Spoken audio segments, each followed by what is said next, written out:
आपण पाहत आहात लोकवेद सांगली न्यूज। गावते शहर आम्ही आहोत तुमच्या सोबत। ताज्या आणि विश्वासार्ह बातम्यांसाठी लोकवेद न्यूज सांगली चॅनलला आत्ताच सबस्क्राइब करा। पुण्यात अनैतिक संबंधाच्या संशयातून थरारक खून, पत्नीच्या डोक्यात सिलेंडर घालून हत्या, पती स्वतः पोलीस ठाण्यात हजर। दिवसभर मृतदेह घरात ठेवला, पुण्यात फिरला आणि रात्री जाऊन गुन्ह्याची दिली कबुली।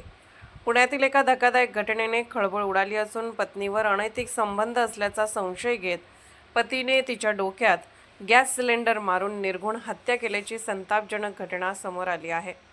खून केल्यानंतर आरोपी पती दिवसभर शहरात फिरत राहिला आणि नंतर स्वतःच पोलीस ठाण्यात हजर होऊन गुन्ह्याची कबुली दिल्याने परिसरात खळबळ उडाली आहे।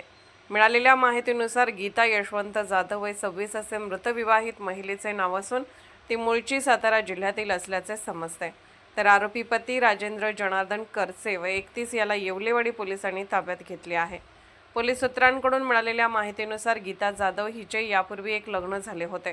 त्यानंतर विभक्त झाल्यावर डिसेंबर 2025 मध्ये तिचे राजेंद्र करचे याच्यासोबत लग्न झाले होते।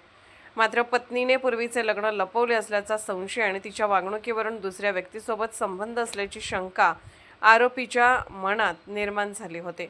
शनिवारी पहाटे पती-पत्नींमध्ये याच कारणावरून जोरदार वाद झाला। संतापाच्या भरात राजेंद्रने घरातील सिलेंडर पत्नीच्या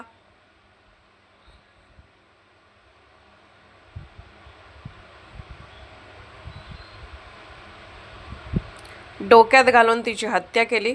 धक्कादायक बाब म्हणजे खून केल्यानंतर त्याने मृतदेह दिवसभर घरातच ठेवला आणि स्वतः पुणे शहरात फिरत राहिला। रात्री उशिरा तो स्वतः येवलेवाडी पोलीस ठाण्यात पोहोचला आणि मी माझ्या पत्नीचा खून केला आहे अशी कबुली पोलिसांना दिली। त्यानंतर पोलिसांनी घटनास्थळी धाव घेत तपास सुरू केला। या घटनेनंतर वरिष्ठ पोलीस निरीक्षक मालती पाटील, पोलीस उपायुक्त राजलक्ष्मी शिवणकर यांच्यासह वरिष्ठ अधिकाऱ्यांनी घटनास्थळी भेट देऊन तपासाची सूत्रे हाती घेतली आहेत। या घटनेमुळे परिसरात भीती व चर्चेचे वातावरण निर्माण झाले आहे।